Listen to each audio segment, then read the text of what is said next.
Hello guys, today I'm gonna tell you what you should do if you cannot open door of your Siemens washing machine iSensoric.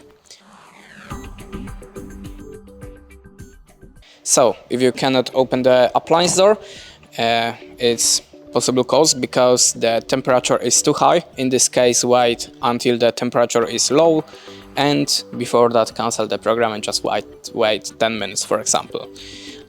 In the next cause, there is perhaps the water level is too high inside your drum, so select the program of the water drying hosing and try to start this program. The last possible cause is a power failure. Open the door by emergency unlocking. How to do it you can find on our other video. That's it. Thanks for watching, leave us a like, recommend, and goodbye.